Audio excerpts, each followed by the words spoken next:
誰だわ。 Halo guys, selamat datang lagi di channel ini bersama gue, Reborn. Buat yang baru gabung, jangan lupa dibantu like dan di-subscribe ya. Untuk memperingati perayaan hari Halloween, khusus minggu ini manga Tokyo Revengers chapter 229 ternyata keluar 1 hari lebih awal dari jadwal semestinya. Yang seharusnya terbit di hari Rabu pagi, kini ternyata chapter 229 sudah terbit sejak hari Senin jam 10 malam. Banyak sekali hal penting yang tidak boleh kalian lewatkan sama sekali dari chapter 229 ini. Karena disinilah akhirnya kita bisa melihat sebuah bentuk pengkhianatan dari Akashi Takeomi, serta kekuatan sejati yang selama ini disembunyikan oleh Kawaragi Senju. So, buat kalian yang penasaran dan mau tahu mengenai semua hal tersebut, kalian bisa simak terus ya video ini sampai habis. Tokyo Revengers chapter 229 dibuka dengan sebuah scene yang memperlihatkan kondisi terbaru dari jalannya pertempuran besar yang melibatkan geng Rokuara Tandai, geng Brahman, dan juga geng Kantomanji. Dalam salah satu panel manganya, nampak hampir sebagian besar anggota dari ketiga kubu tersebut sudah tumbang atau sudah terkapar di tanah akibat saling mengalahkan dan juga dikalahkan. Di momen ini terlihat juga Haruchio Sanzu dan juga Ran Haitani yang masih berdiri tegap dan masih terus melanjutkan duel atau pertarungan di antara mereka berdua. Setelah bertempur cukup lama, ternyata Ran dan Rindo masih belum mampu mengalahkan Sanzu. Walau di sini nampak jelas dari matanya jika kondisi Sanzu saat ini sudah mulai kelelahan. Sementara itu, di sisi lain terlihat Kakucho yang akhirnya berhasil mengalahkan seluruh anggota dari geng Kantomanji yang sejak tadi mencoba menghalanginya dan mencoba untuk menghentikannya untuk mendekati Maiki. Di panel ini Kakucho pun berkata, "Akhirnya aku tiba juga." Tidak cukup sampai di situ, Kakucho pun kembali melanjutkan perkataannya. "Apa yang terjadi denganmu, Maiki? Kau sejak tadi hanya melihat jalannya pertempuran ini saja tanpa sedikit pun ingin terlibat. Hal ini benar-benar tidak seperti dirimu yang biasanya." Mendengar perkataan Kakucho tersebut, Maiki pun akhirnya merespon. "Awalnya aku hanya ingin menunggu dan menonton saja semua pertarungan ini. Tapi sepertinya aku tidak bisa melakukan itu lagi. Kau benar-benar sesuai harapanku, Kakucho." Mendengar jawaban dari Maiki, Kakucho pun kembali merespon. "Aku benar-benar ingin bertarung melawanmu dan memukulmu 1 kali." Maksud dari semua panel ini adalah, awalnya Maiki benar-benar ingin diam dan tidak terlibat sama sekali. Namun sepertinya Kakucho lah orang yang berhasil menghampirinya dan akan bertarung melawannya.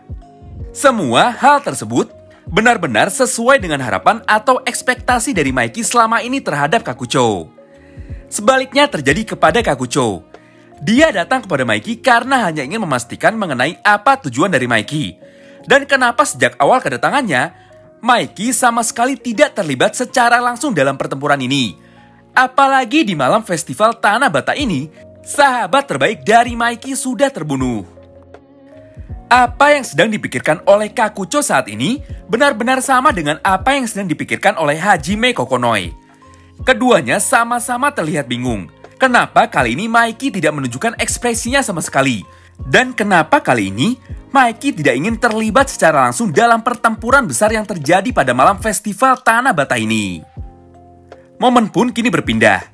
Kali ini terlihat Takeomi yang kembali berteriak kepada Kawaragi Senju. Takeomi berkata, "Apa yang kau lakukan, Senju? Kau masih terlalu muda, atau masih terlalu cepat bagimu untuk bisa bertarung menghadapi orang seperti Terano. Biarkan kami bertiga yang akan bertarung melawan Terano dan mengalahkannya di sini." Di panel ini nampak Arashi Keizo yang sudah bangun dari pingsannya dan bangkit kembali. Dan di sampingnya terlihat juga Imaushi Wakasa yang sudah bersiap untuk melanjutkan duel pertarungan mereka melawan Terano Minami. Namun ternyata hal mengejutkan kembali terjadi di sini. Tiba-tiba saja Kawaragi Senju berteriak sangat kencang dan membentak Takeomi. "Diam kau, Takeomi! Jika bisa, aku juga tidak ingin bertarung dengan cara seperti ini." Setelah mengatakan semua hal tersebut, tanpa basa-basi Senju pun langsung berlari dengan cepat ke arah Terano Minami. Di momen ini Senju pun berkata, "Jika terus aku biarkan seperti ini, geng Brahman akan hancur." Dengan lincah Senju kemudian langsung melompat ke arah Terano dan berusaha menendang kepala Terano menggunakan jurus spinning kick andalannya. Namun sayang sekali, di saat yang sama Ternyata Terano pun sudah mengepalkan tinjunya dan berniat untuk langsung menghantam Senju saat dirinya masih berada di udara. Dengan satu ayunan keras, Terano pun akhirnya berhasil melayangkan pukulan pembelah planetnya ke arah wajah Kawaragi Senju, hingga membuat tubuh Kawaragi Senju terpental sangat jauh sekali. Beruntung di momen akhir, Senju berhasil menghindari luka fatal dari serangan Terano tersebut dengan menggunakan kecepatan serta kelincahannya. Melihat Senju yang tidak berdaya di hadapan Terano, Takeomi sekali lagi berteriak dan meminta Senju untuk berhenti. Takeomi berkata, "Kau tidak akan sanggup menghadapi Terano seorang diri. Benkei dan Waka saja berhasil dibuat tidak berdaya oleh Terano. Kau harus mundur sekarang juga, Senju."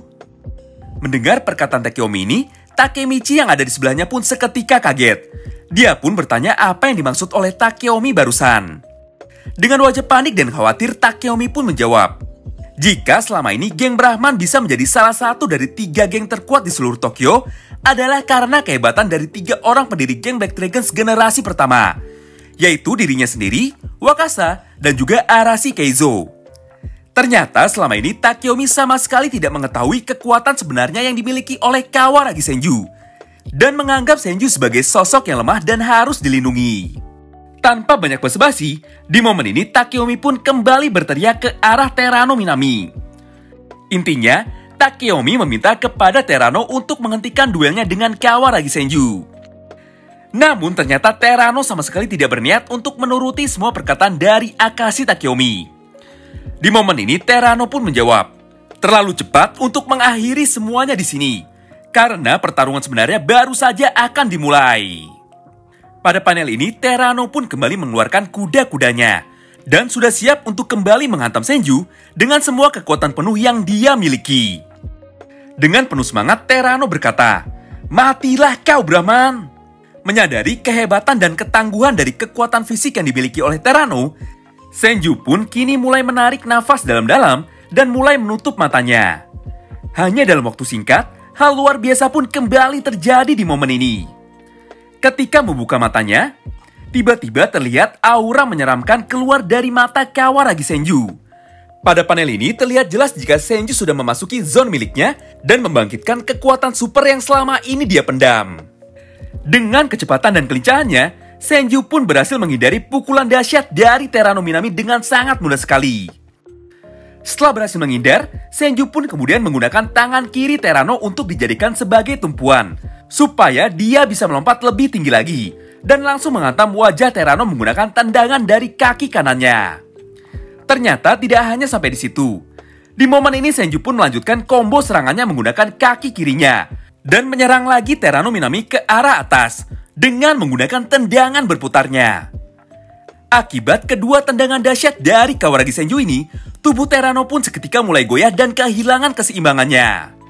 Senju pun sekali lagi melakukan gerakan berputar dan kembali menghantam dengan keras kepala dari Terano Minami hingga membuat Terano kehilangan kesadarannya dan akhirnya tumbang.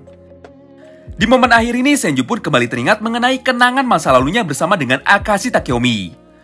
Pada salah satu panelnya Takeomi berkata, "Force is gold," atau kekuatan adalah uang. Di momen ini juga Senju pun akhirnya sadar. Ternyata selama ini kekuatannya lah yang telah membuat Takeomi berubah dan membuat Takeomi menjadi sosok yang lebih buruk lagi dari sebelumnya. Dari sini akhirnya sebuah teka-teki besar pun terjawab. Jika ternyata Takeomi benar-benar seorang pengkhianat. Namun bukan Senju, Wakasa, atau Benkei lah orang yang telah dia hianati. Tapi idealisme dan juga jati diri dari geng Brahman itu sendirilah yang telah dikhianati oleh Akashi Takeomi. Dengan kekuatan yang dimiliki oleh geng Brahman, orientasi Takeomi pun ikut berubah. Kini dirinya hanya terobsesi dengan uang dan kekuatan, serta ingin membuat geng Brahman menjadi sebuah organisasi terbesar di seluruh Jepang. Satu-satunya penyesalan dari Kawaragi Senju adalah kenapa dirinya selalu menyembunyikan kekuatan besar yang dia miliki, dan malah membiarkan kakaknya semakin jauh menyimpang dari tujuan awalnya. Andaikan sejak awal Senju mengambil alih Brahman dan tidak menunjukkan sisi lemahnya di hadapan Takeomi, pasti semua ini tidak akan pernah terjadi. Momen pun kini berpindah kembali. Kali ini terlihat tubuh dari Kawaragi Senju yang mengeluarkan banyak sekali aura kekuatan. Kami benar-benar tidak menyangka kenapa di manga baku hantam antara para geng atau berandalan seperti ini, tiba-tiba saja dimunculkan satu orang karakter yang mempunyai kekuatan mistis atau kekuatan ajaib seperti Kawaragi Senju. Pertama, Senju memiliki zone sama seperti Akashi Seijuro dari anime Kuroko no Basuke. Lalu yang kedua, Senju memiliki cakra di seluruh tubuhnya, sama seperti Gurugai ketika dia menggunakan teknik Hachimon Tonkou, atau Naruto pada saat memasuki mode Kyuubi-nya. Ya, apapun itu, kami rasa kalian sudah tahu apa yang akan terjadi setelah ini. Pada momen akhir ini, Senju pun berteriak sekali lagi ke arah Takeomi.